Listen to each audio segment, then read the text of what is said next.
تو پھر آپ دیکھیں گے کہ پھر انہی انسانی حقوق کی خلاف ورزیوں پر بات ہوگی کہ فلاں پر پہلے ہوا تھا.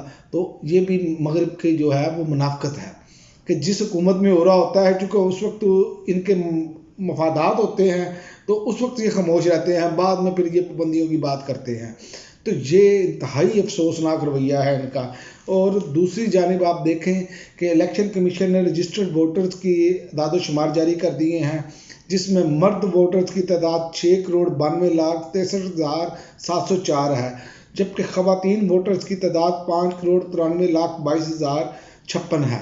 اب بات یہ ہے کہ اس میں اب مردہ ووٹروں کو بھی نکالنا ہوگا. اور یاد رکھیں پاکستانیوں، جو لوگ اس دنیا سے جا چکے ہیں ان کے آپ نے نادرا سے وہ کینسل کروانے چاہیے، ڈیتھ سرٹیفکیٹ بنوانے چاہیے، کیونکہ یہاں پر یہ ایک معاملہ بڑا سنجیدہ ہے اور یہ لوگ یہ واردات کرتے ہیں اور کرتے جا رہے ہیں.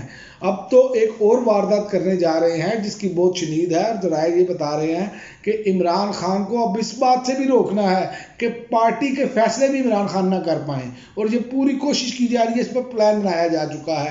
اور دوسرا ایک اور پلان بنا ہے، وہ یہ بنا ہے کہ عمران خان اور تحریک انصاف کو اب مزید کیسے دیوار کے ساتھ لگانا ہے. ان کے جو امیدوار ہیں ان کے کاغذات نامزدگی کیسے مسترد کرنے ہیں. آپ دیکھیں گے کہ الیکشن کے قریب جیسے ہی ہوگا تحریک انصاف کے کاغذات نامزدگی بھی مسترد ہوں گے اور امیدواروں پر دباؤ بھی بے شمار ڈالا جائے گا، اور کوشش کریں گے کہ عمران خان تک رسائی نہ ہو سکے ان کے لوگوں کی، کیونکہ تمام کے تمام جو جیل ٹرائلز ہیں وہ جیل میں ٹرائلز کرنے کا حکم دیا گیا ہے. جو بھی آتا ہے جی جیل ٹرائل کر لیں، جیل ٹرائل کر لیں. بھئی یہ کیسی انسانی حقوق کیسے ٹرائل ہیں کہ جیسے آپ اس کو اوپن کیوں نہیں کرنا؟ ایک ریاست جو ہے ایک شخص کو سیکورٹی نہیں دے سکتی تو پھر اللہ ہی حافظ ہے. پھر یہ باتیں تو ہمیں نہیں کرنی چاہیے کہ دہشت گرد گھس آئے ہیں، کہ جب ہمیں ایک سابق وزیر اعظم کو سیکورٹی نہیں دے سکتے اور دوسری جانب آپ سارا ریاستی پروٹوکول دے رہے ہیں. آپ دیکھ لیں، لیکن ان کو ریاستی پروٹوکول دینے کے باوجود وہ اپنے امیدوار ابھی تک مسلم لیگ نون فائنل نہیں کر پا رہی، ان کو امیدوار نہیں مل رہے. میں آپ کو بتاؤں، اور ایک خبر یہ بھی ہے کہ شہباز شریف کراچی سے بھی لڑیں گے، کراچی سے انتخاب لڑیں گے، کیونکہ ان کو اب یہاں پر کچھ نظر نہیں آ رہا، اور کراچی سے بھی یہ منہ کی کھائیں گے. یہ پورا پاکستان جاگ چکا ہے، انتخابی جوڑ توڑ بھی شروع ہو چکے ہیں. آصف علی زرداری کی پارٹی کو پی ٹی آئی سے اتحاد نہ کرنے کی ہدایت، سراج الحق کا نون لیگ پی پی سے اتحاد نہ کرنے کا اعلان، ڈی آر اور آر اوز کی تربیت کا عمل جو ہے وہ بحال ہو چکا ہے. اب یہ معاملات سارے چل رہے ہیں کسی نہ کسی طریقے سے جوڑ توڑ کر کے. ایک تحریک انصاف واحد جماعت ہے جو کسی کے ساتھ اتحاد نہ بھی کرے، انہیں کوئی ضرورت نہیں، اور ملک کے ہر کونے سے وہ اپنا امیدوار کھڑا کرنے کے اور لائنیں لگی ہیں ان کے پاس، اور دوسری جانب جوڑ توڑ جاری ہیں. یہ حالت ہو گئی ہے کہ ہم کیسے جیتیں گے. اور اگر مردہ لوگوں نے سب نے ووٹ نہ ڈالا اور جیسے یہ مینج کرنا چاہ رہے ہیں انتخابات، کیونکہ آپ دیکھ لیں کہ کمشنرز اور یہ جو سرکاری افسران جو لگائے گئے ہیں جن کے تحت اب سپریم کورٹ نے حکم دے دیا کہ انہی کے تحت انتخابات ہوں گے، تو میری تو یہ سمجھ میں نہیں آ رہا کہ یہی لوگ تو گرفتاری کے آرڈر دے رہے ہیں، یہی لوگ سارا کچھ کر رہے ہیں. آپ دیکھ لیں، اچھا آج وہ سابق وزیر داخلہ جو ہے وہ پیپلز پارٹی میں شامل ہو گئے ہیں، یعنی کہ یہ وہ لوگ تھے جن لوگوں کو خود انہوں نے سیٹ کروایا. تو یہ سارے معاملات اب عوام کے بالکل سامنے ہیں. اور جو لوگ یہ کہتے تھے کہ جناب اس ملک کو جو ہے عمران خان نے بیڑا گرک کر دیا اور ہم نے بہت اچھا کر دیا، تو نومبر میں کمرشل بینکوں کے ذخائر کا 92% حکومت نے قرض لے لیا. یہ اب خبر ہے اور یہ اخبارات میں چھپی ہے. کراچی دنیا کا آلودہ ترین شہر، لاہور میں مصنوعی بارش کے بعد فضائی آلودگی میں اب کمی ہو چکی ہے. مصنوعی بارش کے بعد آلودہ ترین ہمارے بڑے شہر، اور ہمارے معاملات آپ کے سامنے ہیں.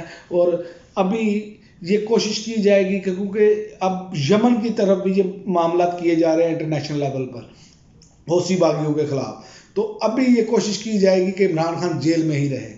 اور یہ پوری کوشش ہے مگر انٹرنیشنل اسٹیبلشمنٹ کی، کیونکہ انہوں نے مقاصد حاصل کرنے ہیں. اور آج ایک یہ بھی خبر ہے کہ امریکہ کی آبدوز جو ہے وہ جنوبی کوریا بھی پہنچ چکی ہے، یعنی کہ ہر جگہ پر پنگے ضرور لینے ہیں امریکہ نے، مغربی حکومتوں نے. سکون نہیں آنے دینا، اور اسی وجہ سے یہ تمام ممالک میں رجیم چینج کرتے ہیں اور اپنی مرضی کے لوگ بٹھائے جاتے ہیں.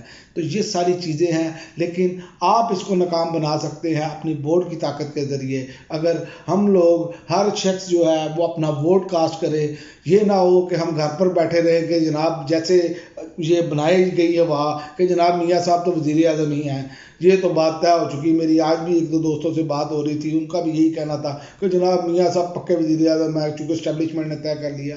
بھائی اصل اسٹیبلشمنٹ، اصل طاقت عوام ہے. اگر آپ جمہوریت پر بلیو رکھتے ہیں تو ووٹ کی طاقت کو آپ سب ذہن میں رکھیں اور یاد رکھیں. یہ مایوسی والی جو بات ہے نا ہم کرتے ہیں کہ جی فلاں نے فیصلہ کر لیا ہے، اور بھائی جب تک میرا رب فیصلہ نہ کر لے کوئی دنیا کی طاقت جو ہے وہ کسی بندے کو زیر نہیں کر سکتی. میرا رب اگر اس کے ساتھ ہے، کسی کے ساتھ ہے، تو اس کو نہیں گرایا جا سکتا. اپنا ایمان مضبوط کریں، یاد رکھیں، ورنہ یہ معاملات ہمارے جو ہیں وہ ایسے ہی چلیں گے، کیونکہ ہمارا اللہ تعالیٰ پر توکل ہونا چاہیے. تو باقی رہی بات الیکشن کی، تو الیکشن میں ہمارا کردار یہ ہونا چاہیے کہ کسی نہ کسی طریقے سے ہم اپنے حصے کا ووٹ ضرور کم از کم ڈالیں. کل کو ہم یہ نہ کہیں کہ ہم نے ووٹ نہیں ڈالا تو یہ بندہ کہاں سے آ گیا. بھائی آپ جب آپ کا ٹرن آؤٹ، اب تو یہ خود کہہ رہے ہیں کہ اگر 50% سے اوپر چلا گیا ٹرن آؤٹ، اور میرے ذاتی رائے کے مطابق یہ 90% جانا چاہیے کہ عوام کا جس طرح کا برکت نکلا ہوا ہے، عوام کو اپنے ووٹ کی طاقت کے ذریعے یہ ان جو بھی لوگ ہیں جن کو بھی عوام قصوروار سمجھتی ہے ان کو اپنے ووٹ کی طاقت کے ذریعے نشان عبرت بنا دے. اب تک کے لیے ناظرین اتنا ہی، اجازت دیجیے. اللہ